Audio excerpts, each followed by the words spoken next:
and welcome to Connections Radio Show, where we talk about ideas that matter. I'm glad you've made the connection and are with us today. I'm Lori Fitz, your host. The goal of Connections Radio Show is to explore a wide range of topics that challenge us to see ourselves, our community, and the world around us in ways that get us thinking, feeling, imagining, connected, and perhaps seeing the world around us in new and important ways. Our Connection show today is sponsored by Clockwork. They do digital thinking for the digital era. Whether it's consulting or coding, Clockwork helps clients thrive in the digital era. Think of Clockwork as an extension of your team. Clockwork is supporting the work of RISE, Reviving the Islamic Sisterhood for Empowerment. And my co-hosts today are Nashina Hussain and Asma Mohammed. Welcome, Nashina and Asma.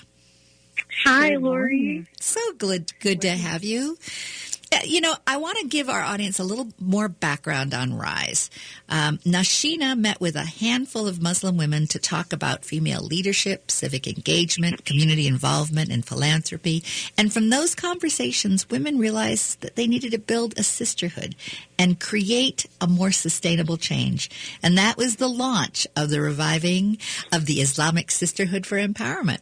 And as the network grew, it became apparent that many, many women were creating an impact in their communities, but they were going unseen. Reviving Sisterhood has become a platform to amplify the voice and power of Muslim women and showcasing the changemakers, trailblazers, and leaders who are having social justice impact in our society. And they do all kinds of networking, workshops, events, and it's all focused on leadership development, community engagement, and philanthropy. We also have Asma, who is the advocacy director, and she regularly leads trainings and speaks on issues around intersectionality, sexual violence, promoting Muslim women's voices, countering Islamophobia, fighting for women's rights, and being an all-around advocate for good things. So I am proud to have both Nashina as the executive director and leader of RISE and Asma Mohammed as the advocacy director as my co-host. How are Happy you both? To be oh, here-ish. Yes. Virtually. We keep finding virtual connections. How are you all doing? I think it ebbs and flows, right? We were just talking about how we don't know what day it is, and so it's almost like every hour we have a different emotion. You know, I'm feeling kind of good today. Hopeful. I think the weather helps. I'm excited that we might hit like 60 degrees, a chance to get out and, you know, enjoy the weather and take a walk and get some vitamin D. You know, but I'm also worried about just, I think our governor is doing a great job in having policies and resources for our state to make sure we curb that pandemic. But, you know, I'm sure you saw yesterday what was happening in terms of the protests and wanting to reopen. And it just, again, makes me go back into that state of, like, fear and not wanting to be exposed to the virus, wanting to protect my family, and feeling this just sense of like isolation while we're doing this physical distancing. So it's kind of tough, but I'm trying to be optimistic. I think that, you know, I like saying we're one Minnesota, and we're going to get through this.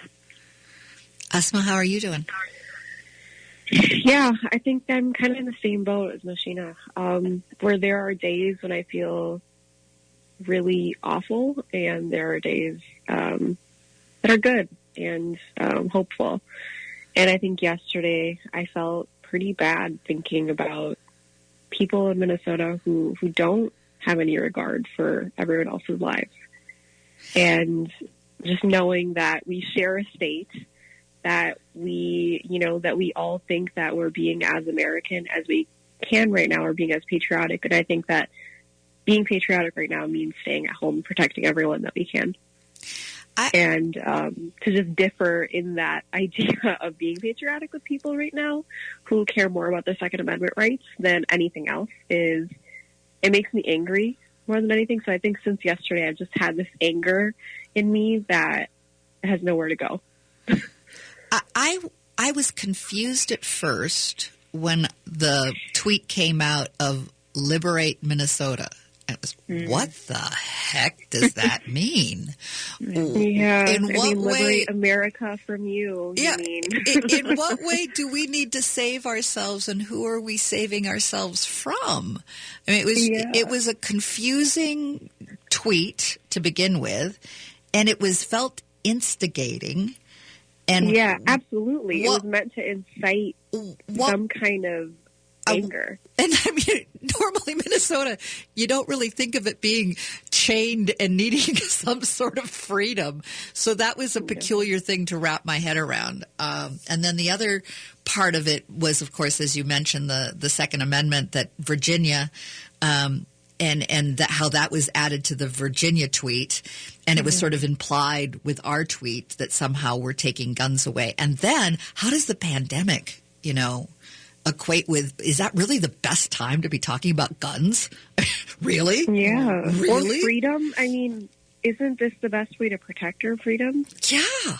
Yeah. So what is freedom? And a peaceful trying to stay at home and take care of our family and ourselves and be good to our neighbors, and we're to be liberated from that is just, I had a hard time making sense out of that.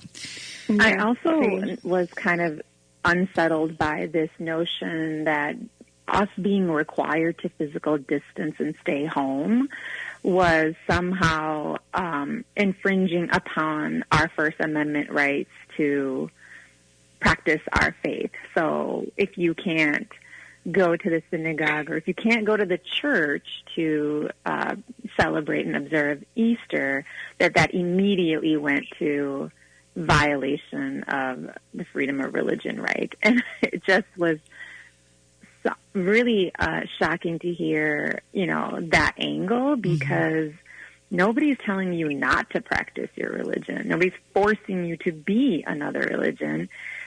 What we're trying to do is save your lives and make sure that you have the ability to be whatever religion you want, because you'll be alive to be able to make that decision. So that was really unsettling for me too, especially as we're coming out of several different holidays, and also as we are moving into observing Ramadan starting next weekend. Well, the governor's comeback I thought was the most brilliant. Wouldn't you rather be 6 feet apart than 6 feet under? Yeah, I was so sad about that one. Yeah, we're terrified. I will admit it. I'm good about keeping 6 feet apart if that helps all of us stay above ground. Absolutely. Well, there's also, it all brings up challenges in Islamophobia. There's racism and hate that also is fermenting. And you do a lot of work in advocacy, and you've got a bill that you're working on right now. Can you share with us about the hate crimes bill, what it entails, who's all involved, where it's at? I think this is a really good time to be looking at that, and as Minnesotans, stepping to the plate about what it means to have something that we can get behind that will address these issues so people do not have to be in fear. Yeah, so this hate crimes bill has been in the works for actually a couple of years. Representative Frank Hornstein is the lead author in the House and had been meeting with community groups. He's very involved in the community and reached out to people asking them kind of what they wanted. So he and Attorney General Keith Ellison put this idea together, and this bill has bipartisan support, but basically it would ask police departments, so it would work with the Post Board, which is the police officer standard training board, which, helps standardize the training, basically, that police officers have. So it would work with them to help them understand what hate crimes look like in Minnesota. And it would change that training, and it would also improve tracking for hate crimes and would change the way that we look at hate crimes as a state. So, for example, when the Masjid Darul Farouk was bombed a few years ago, it was not listed as a hate crime. The FBI listed it as a hate crime, but Bloomington Police Department did not. And that's because of their definition in Minnesota, our definition in Minnesota of what hate crimes are. So that should change, obviously, and because that was absolutely 100% a hate crime. And we want to be able to track hate crimes in a better way. So this bill would also allow for community groups, including RISE, the Council on Asian American Leaders, groups that are always paying attention to what's going on in their communities. It would allow us to report those hate crimes. So other organizations that are on the front lines with the hate crime bill are JCA, Jewish Community Action. There are several others, including Outfront Minnesota. But yeah, it has bipartisan support in the House and in the Senate, because who would be against better tracking and making sure that we can have this? And we'll find out more of who is actually against making sure that Minnesotans are more safe. But as of right now, we are hopeful about this bill passing. What I am so appreciative of is getting that definition. I mean, it may be something that was just overlooked, or maybe there was an unconscious bias about why it was not more inclusive. But what did it take to pull that definition together? Well, it was really talking to people in the community, and I think there was some outrage when people found out that it wasn't listed as a hate crime by Bloomington Police Department. And this is actually not just impacting the Muslim community, it's impacting the Muslim and the Jewish community and the Christian communities. It's a lot of communities of faith, because currently the hate crime statute doesn't list property crime as hate crimes. So a crime against a person that's, a biased crime would be listed as a hate crime. But a crime against a synagogue, for example, or a mosque or a church, which has been, these have been on the rise, especially against mosques and synagogues, they wouldn't be listing that as a hate crime, but rather as a property crime.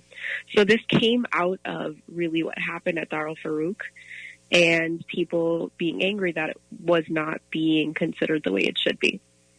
So I think more than anything, people were angry that they weren't seeing that reflected in their own city, but it was being reflected at a federal level. And we should also add that Attorney General Keith Ellison and others kind of did a little road trip around the state and had conversations with a lot of different community groups around hate and racism and xenophobia that they're facing. So yeah, they had hearings constantly. I mean, they're happening every other week, where they're just having listening sessions with communities all over the state to learn about what they wanted to see in this bill, and that's where the language came from. Is there anything that the audience should know or be able to do to support this? I still think that we should be calling. We still should be emailing. Not all of them are going to respond, or not all the legislators are going to respond, but still letting them know. If you support them, let them know that, because this is a really hard time for everyone. And all of our priorities in the House and Senate have shifted. So I sent out an email to our base, I think about a week ago, or 2 weeks ago, actually, letting them know that all of the priorities have shifted to responding to COVID-19, which makes sense, right? The House and the Senate are going to be asked about that, what they did through appropriate funds to respond to the crisis. But they're also focusing on bills with a lot of bipartisan support. And if they don't see enough bipartisan support, those bills are not going to pass. So most of the bills that we've been working on for years nothing's going to happen with them, because there isn't overwhelming bipartisan support. But with the hate crimes bill, we think that there is still a really solid chance of it passing through the House and the Senate, and especially because we're seeing the rise in anti-Asian sentiment, that is very possible. Well, tell you what, why don't I get from you some wording, and I'll put it up on the Facebook Connections page, so that folks, if they want to know how to write something to their representative, that they can know what to say and how to say it. Awesome. Yeah, I can plan to do that. Terrific. And Lori, we should also just kind of remind people that even though we're doing physical distancing and we're not physically at the Capitol and we're not doing these days at the Capitol and meeting with our legislators, digital advocacy is still a very real thing, right? Our legislators are still working, and they still appreciate us giving them a call, emailing them, tweeting, texting. They still want to hear from us. And so don't feel that just because we are required to stay home that the advocacy work stops. There are still many different ways for us to reach out to our legislators and talk to them about the issues that matter to us. And in fact, this might be a really good time when you have a little bit of time to connect with your legislator about the things that you care passionately about. And I'm hoping that you care passionately about the hate crimes bill. We'll have a little blurb from our friends at Rise on the Connections Radio Show Facebook page that'll talk about digital advocacy and what you can do with hate crimes. But we're going to have to go to break, but there's more to come. In our next segment, we're going to be looking at what we've started to talk about in the anti-Asian xenophobia and COVID-19. So stay with us. We'll have these two great leaders share with us some insights on things that we need to be thinking about and things that we need to do. So stay with us. After a couple of commercials, we'll be back with some good insights for you to be thinking about doing. I'm Peter Ratcliffe from the Eastside Freedom Library, and I'd like to tell you about an historic place on Payne Avenue, Brunson's Pub. Experience history and passion through the delicious menu, reflecting the East Side's diversity. The choices are limitless: salads, sandwiches, burgers, and shareable plates. Visit Brunson's Pub at 956 Payne Avenue and grab a discounted gift card when you mention that you're an AM 950 listener or a supporter of the Eastside Freedom Library. Be sure to check out brunsonspub.com. Hi, everyone. Matt McNeil here. Thanks for keeping your radio tuned to AM 950. This is a challenging time for everyone, including us here at the radio station. To make sure AM 950 keeps broadcasting, we need your help. Head over to AM 950 Radio and sign up to support AM 950 with however much you can. And Brett and I will personally be thanking listeners who contribute on our shows. Head over to am950radio.com. That's am950radio.com and declare, yes, I want to support AM 950. From everyone at AM 950 and from me personally, thank you very much, and thanks for listening to the Progressive Voice of Minnesota. Hey, it's Brett from FYI Politics. We appreciate you listening to AM 950 and promoting Minnesota's only progressive talk station. We also want to remind you how important it is to support our advertisers amid the coronavirus outbreak. The advertisements you hear on AM 950 are what allows us to stay on the airwaves and bring you the best in progressive talk radio. We're not funded through some giant parent company. We're an independent, locally owned business that relies on the local advertisers you hear. Unfortunately, many of those advertisers are going to be hit hard by the coronavirus closures. So please, support our advertisers in any way that you can. Whether that's ordering some delicious takeout food from one of our Eat Local Minnesota restaurants, purchasing gift cards, or even just contacting them and telling them thanks for supporting AM 950. We know times are tough, so even the littlest thing you can do can go a long way to help. Find a full list of our advertisers at am950radio.com. That's am950radio.com. And thanks for listening. Hi, this is Chad from AM 950. I'm here with Ryan, owner of the locally owned Snap Construction and arguably the most well-reviewed exterior contractor in the metro. Ryan had to call in for this ad because he's practicing social distancing. So what is Snap Construction doing right now to provide a safe working environment? Thanks for the introduction, Chad. I am at home practicing social distancing, watching the little man, and trying to get a little work done here at home. Once again, thank you to all the AM 950 listeners who have worked with us in the past. Your support has been tremendous. Chad, the safety of our homeowners and our team at Snap Construction is the absolute first priority. Right now, we're offering a free no-contact estimate for roofing, siding, or window replacement. Through video chat, email, text, we'll deliver your bid to you without face-to-face contact. Lock in your historically low labor and material rates now and build later. No obligation. You can cancel any future work with no cost or penalty. For a free no-contact estimate, call 612-333-SNAP.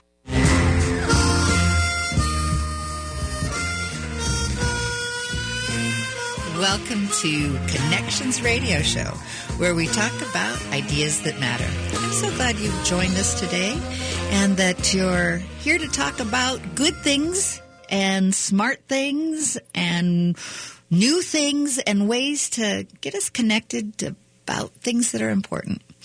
And to do that today, we have our friends from RISE, which is the Reviving Islamic Sisterhood for Empowerment.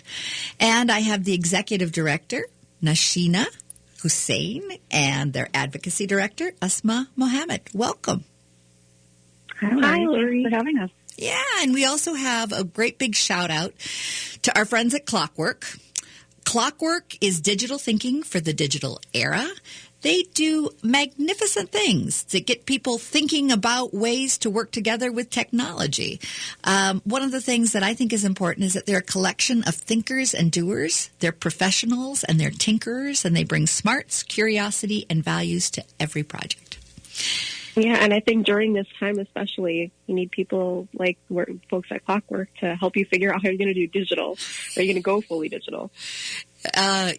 This is where digital becomes front and center, doesn't it? Exactly. How are we connected?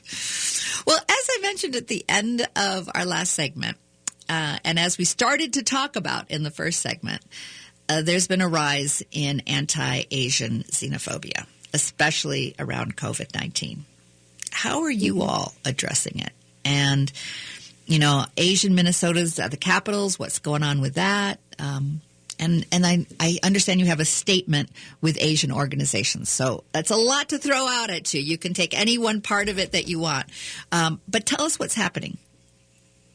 Yeah, so I'll talk a little bit about the Asian Minnesotans at the Capitol, and Nashina, you can jump in about what happened. But Asian Minnesotans at the Capitol has happened every year for I don't know how long, but it's usually a day that's in person.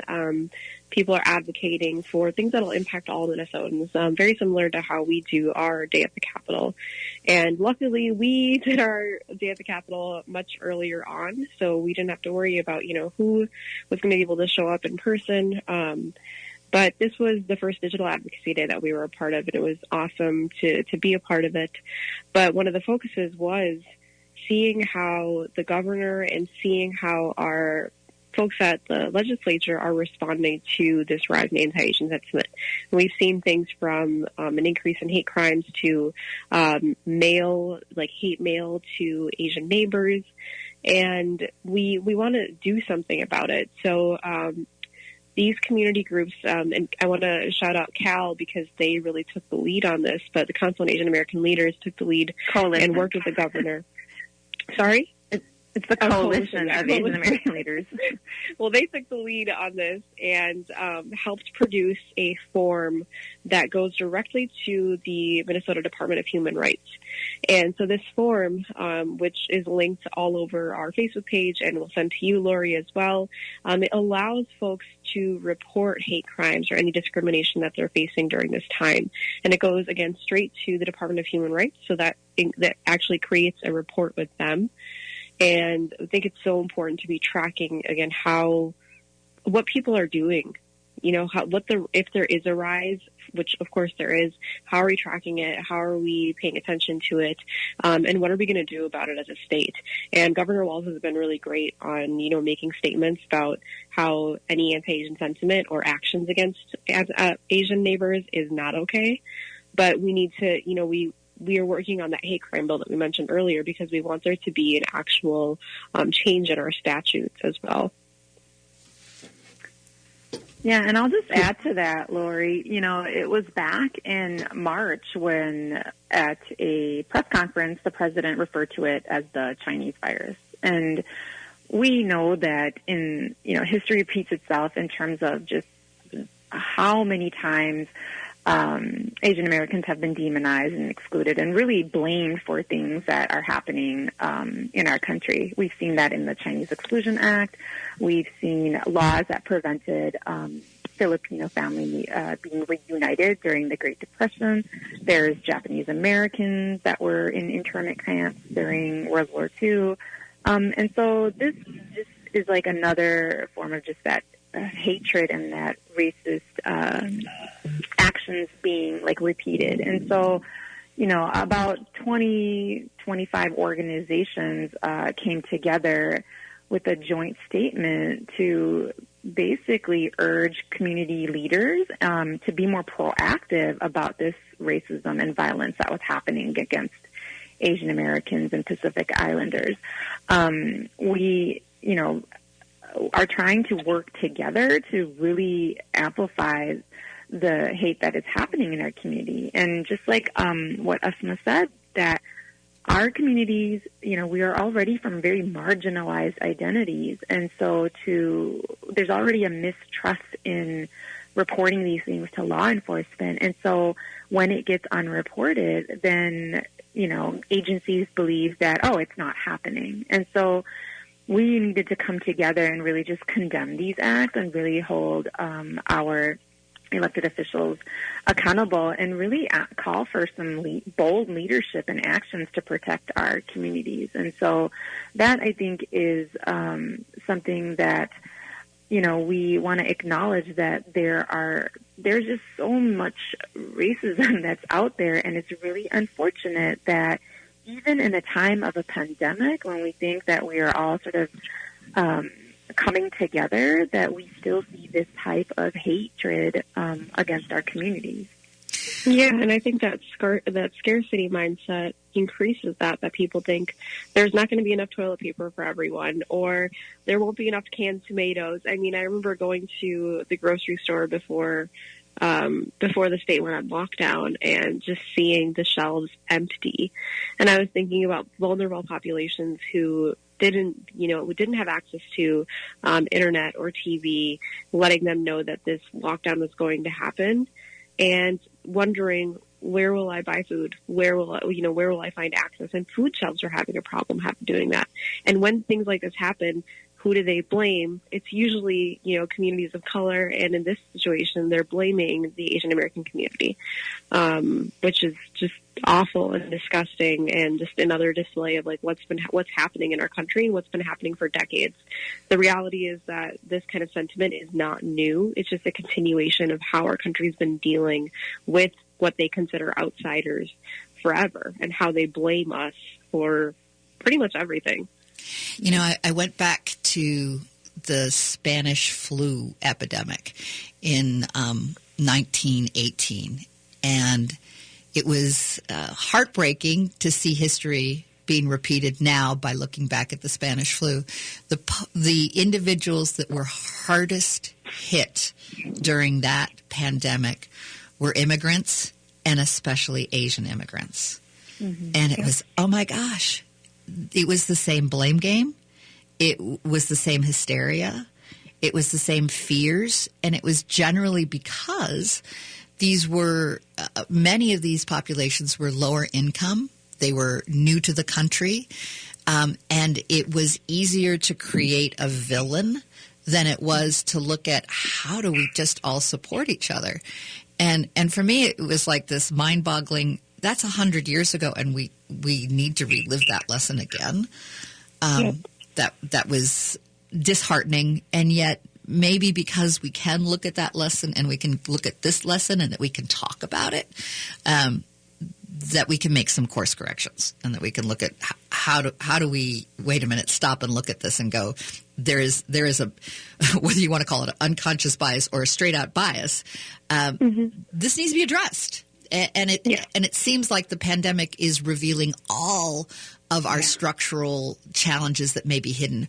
One quote that I saw that I thought was brilliant was, it's kind of like an X-ray. You might not see that the bones are broken when you just look at a person, but when you have an X-ray, and this pandemic is like an X-ray, it starts to show all the flaws, the cracks, the pain, and the challenges that are really in our structures. Yep. And it reiterates a lot of what communities of color and marginalized communities have been saying forever. Like, we need support. And now everyone's asking for that support, right? And wondering, why isn't there free health care?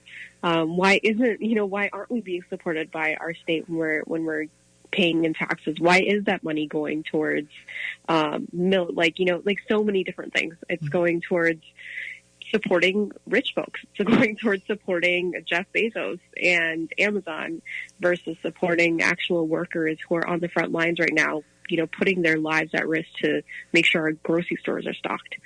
Well, I think it's easier for society to do an us and them if you can keep the two divided in some way. Yeah. But unfortunately, the pandemic kind of takes that, division away. It's an equal opportunity pandemic. Exactly. And if we don't figure out how to do this together, we're all going to hurt.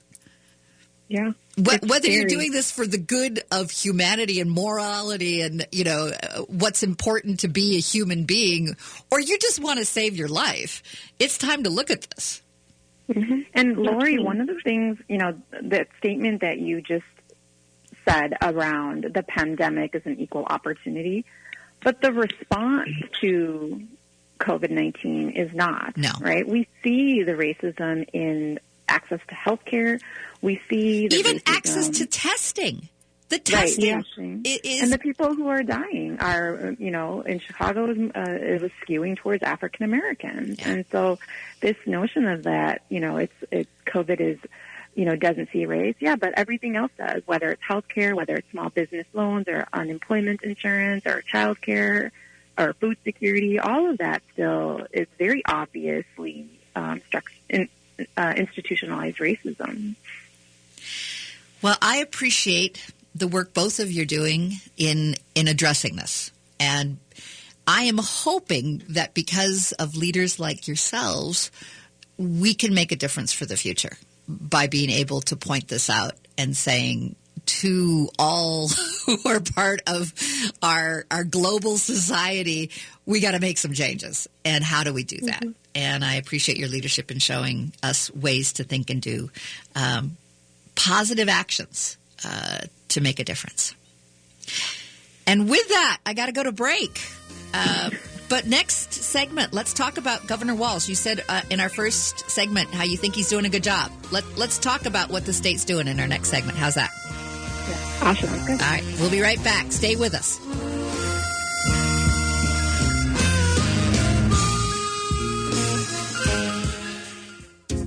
Tom Hartman here, letting you know how you can save money with All Energy Solar.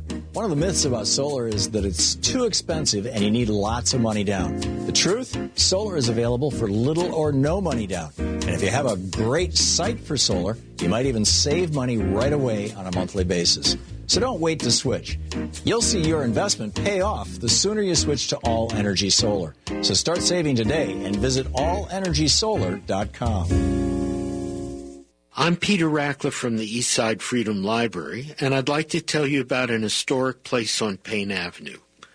Brunson's Pub is a place where history and passion are a part of every detail, starting with the menu. The Payne Phelan neighborhood arose from Dakota people who lived here for hundreds of years, and pioneering immigrant communities, Irish, Swedes, German, and Italians, who made the East Side their home. More recently, waves of new residents from Asia, Latin America, and Africa continue the rich immigrant history and are revitalizing the community's cultural life and economy. Come experience Brunson's Pub at 956 Payne Avenue and grab a discounted gift card when you mention that you're an AM 950 listener or a supporter of the Eastside Freedom Library. Be sure to check out brunsonspub.com. Hi, this is Ken Hageland, host of Living Healthy and Aging Well, inviting you to listen to our new show airing on Saturdays from noon to 1, where we talk about your health and your life and provide insights to living and aging well. Each week, we provide answers to important questions regarding health care, elder care, end-of-life care, and caregiver support to help you and your loved ones plan for the future and enjoy your highest quality of life today. Please join us every Saturday from noon to 1 for Living Healthy and Aging Well. Hey, it's Brett from FYI Politics, and I want to thank you for listening to AM 950. The advertisers you hear are what allows us to stay on the airwaves, and unfortunately, some of them are going to be going through some tough times with the coronavirus. So support our advertisers in any way you can, whether that's ordering takeout food from one of our Eat Local Minnesota restaurants, purchasing gift cards, or just contacting them and telling them thanks for supporting AM 950. Even the littlest thing you can do can go a long way. Find a full list of our advertisers at am950radio.com. And thanks for listening. Hi, Minnesota. Governor Tim Walz here. We're in an unprecedented battle against the COVID-19 virus. The state of Minnesota is doing everything possible to keep you safe, but we need your help. We need you to stay home, flatten the curve on COVID. Let's get through this thing together. Make the most of your time at home with a new gas, pellet, or charcoal grill during Warner Stellian's Grill Expo. Get the lowest prices of the year online, by phone, or in store. Then enjoy free assembly, contact-free delivery, and free haul away. Only at Warner Stellian. With your AM 950 weather, I'm Sam Turnberg. Today's going to be mostly sunny, the high near 62. Well, tonight's mostly cloudy, low around 34. Tomorrow, sunny, the high near 51. Monday, partly sunny, the high near 60. And Tuesday, sunny, the high near 55. Thank you for all of the listeners that have supported by becoming members. And thank you for all the kind notes, calls, and comments. Our community of listeners is inspiring to all of us at AM 950. We are committed to getting through this and supporting our community. To see how you can help, go to am950radio.com. Welcome back to Connections Radio Show, where we talk about ideas that matter. I'm Lori Fitz, your host, and our show today, Connections, is sponsored by Clockwork, and that's digital thinking for the digital era. They do people first as a business strategy, and it's Clockwork's cornerstone on how they work with clients. They treat each other that way. That's how technology is approached. They think about you and the business decisions that you're making. So we appreciate Clockwork supporting the work of RISE, which is the Reviving the Islamic Sisterhood for Empowerment. And my co-hosts today are Nashina Hussein and Asma Mohammed. Welcome. Hi, Lori. Thank you, Lori. I'm so glad you're here. So we were talking about Governor Walz, and you think he's doing a good job? He put out the zero tolerance for hate in Minnesota. So what's the state doing? And how is it all getting reported? Yeah, I mean, so we mentioned that, you know, these organizations came together. Nashina, you said it was 25 organizations that came together?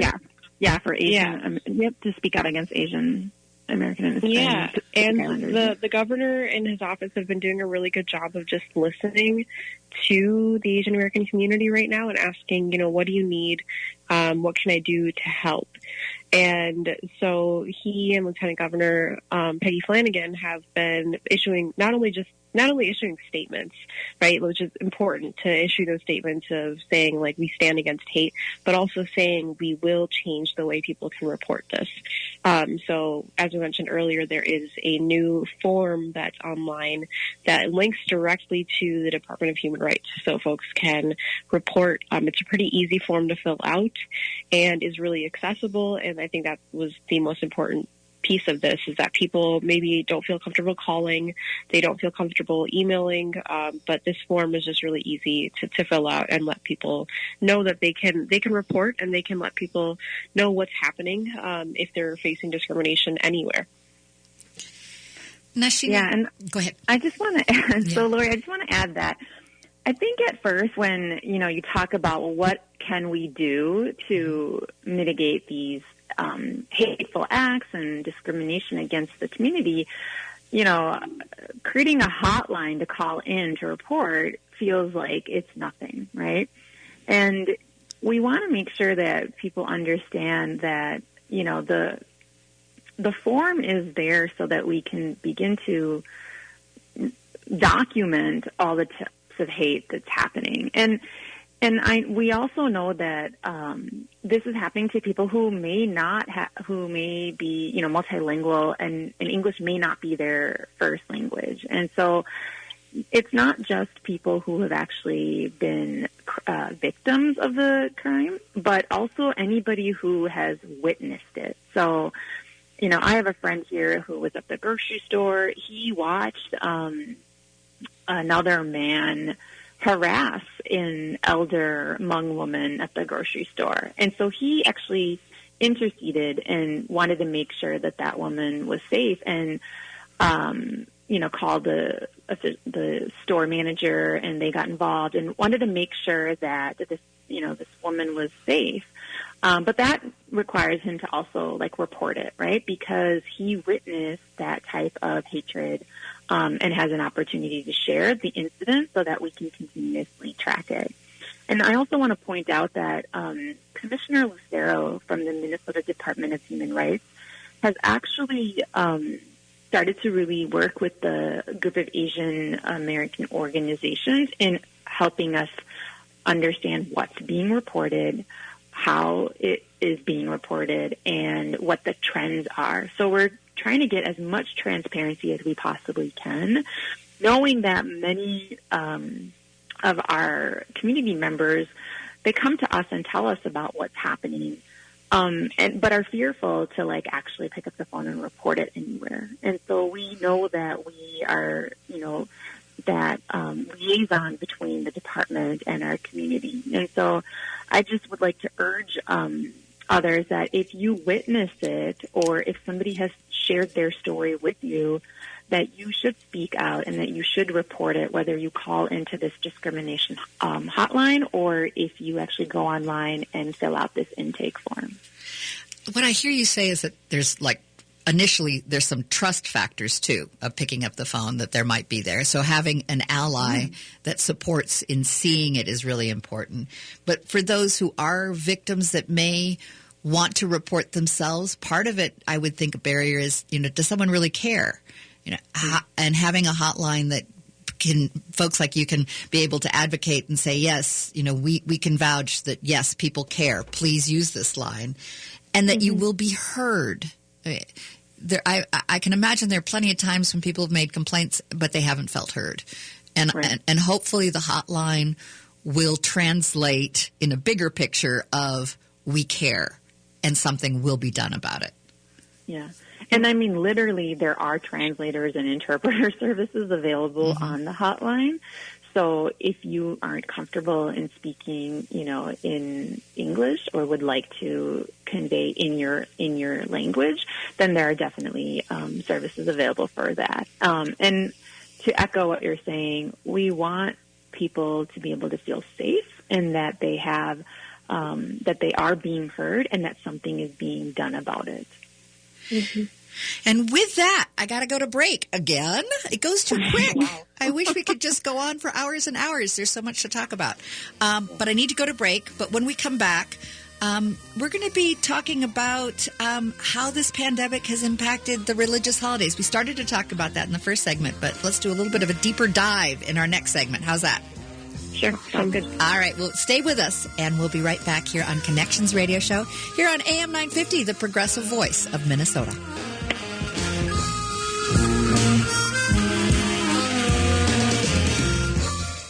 Clockwork is an experience design and technology agency, which means they help transform businesses around the globe by connecting people, processes, and technology. They bridge the gap between marketing and technology to put people at the heart of digital solutions, transforming how your customers interact with your brand.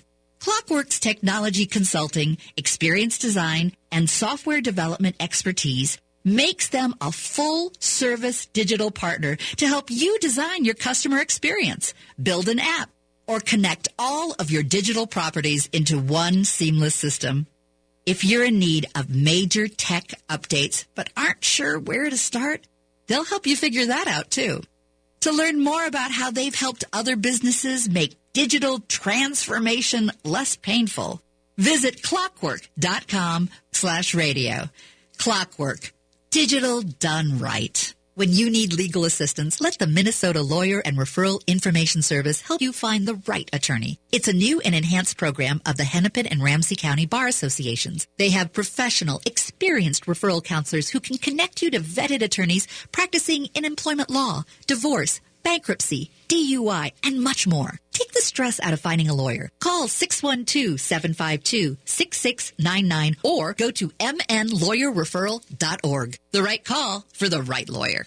Hackers, ransomware, security breaches. As I speak, cyber criminals are stepping up their attacks on businesses like yours. Hi, Mark Sommerfeld of Rymark. Rymark has the expertise and experience necessary to navigate your company to safe water. We launch our process with a network security assessment. We'll uncover the hidden threats to your business and provide you with a map to peace of mind. And it's free. Call 651-328-8900 or go to rymarkit.com to schedule your free security assessment today. Hi, Minnesota. Governor Tim Walz here. I know the past few weeks have been incredibly difficult and disruptive. We're facing an unprecedented challenge in the COVID-19 virus. I want you to know that the state of Minnesota is putting every resource into this fight. We're being thoughtful and collaborative both inside and outside of government to keep Minnesotans safe. What I need from each of you is continue to do what you've been doing so well. Stay home when you can, especially when you're sick. Follow those rules. Wash your hands. Cover your cough. Don't touch your face. They're not just things to repeat. They actually save lives. If you need more information, please go to the Minnesota Department of Health website and use the hashtag StayHomeMN. Minnesotans, we've been through challenging times before. This will press us, but we will get through it. We'll do it by the basic decency, about caring for our neighbors, and following the rules that keep us all safe.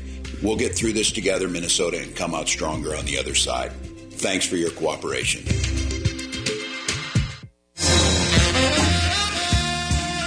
Welcome back to Connections Radio Show, where we talk about ideas that matter. I'm Lori Fitz, your host. Our Connections show today is sponsored by Clockwork, and they do digital thinking for the digital era. And Clockwork thinks about people using products. From internal teams to external end users, Clockwork teams talk, act, and create in ways that resonate with people, not personas, audiences, or clients. So thank you. Big thank you to Clockwork. Clockwork is supporting the work of RISE, reviving the Islamic Sisterhood for Empowerment. And my co-hosts today are Nashina Hussain and Asma Mohammed. Welcome. Thank you, Lori. Wasn't it nice to hear Governor Walz just there? Yeah. And I was like going, yes, who are we liberating? Dive into what we're talking about. He's the liberator. He wants to save lives. Isn't that a nice idea? Let's save lives together. Let's just do that for the community, shall we? And yeah, the way to do that is stay home. Yes. You don't even have to leave your couch to save lives today. And you know, you don't have to go up on steps with, lots of other people with big signs. Minnesota's more into quiet revolutions anyway. This hunkering down is something we do naturally. We do it in the winter. We're trained to do this. That's why we can do this. But it has an added incentive that by staying home, we can save someone's life. Let's just do that. With that, and that whole idea of hunkering down, the pandemic and us hunkering down has impacted the way that we celebrate our faith. And we started to talk about that in the first segment. And it was also in the context of folks feeling like somehow we've lost or we're being told we can't celebrate our faith because we're being asked to not go to services. Tell us what you think about that. We stopped hosting Friday prayers early on. I know that Nashina is on the board of a mosque in Brooklyn Park, and I know that you guys stopped doing Friday prayers pretty early on too, right?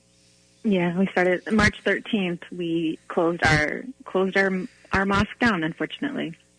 Yeah, and I think that was the right call, and I think that every other place of worship that responded really quickly and said, "Hey, don't come this Friday or this Saturday or this Sunday." Yeah. My church is sending out Zoom meetings, and we're Zooming our services.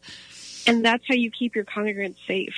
That's the best thing to do right now. And of course, not being able to go to the mosque, especially during the month of Ramadan, is going to be incredibly difficult. We, as Muslims, we have a very spiritual connection to our place of worship, but we're also told that the whole world is a mosque for us.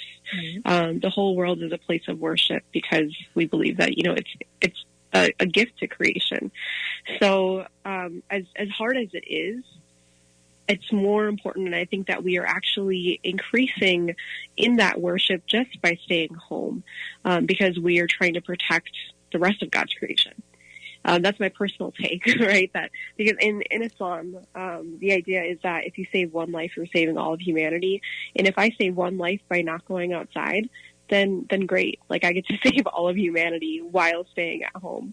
And during the month of Ramadan, we are coming up with really creative ideas. I think this is a time when Muslim families can really go all out in the way that makes sense to them. I'm decorating my house like crazy this year and going to be cooking more and going to be praying with my family more in a way that I haven't gotten to in a really long time.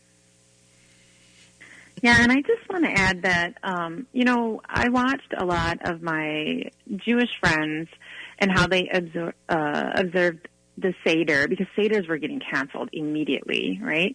And I also watched like how Passover was observed, and then after that it was Easter. And one thing I had to appreciate was just watching sort of like the resilience of people and making the best out of their holidays in their homes. And kind of like what Asma talked about was, you know, I watched people still decorate, still cook an amazing meal, still dress up, and still use Zoom to like have what was termed Z-ster,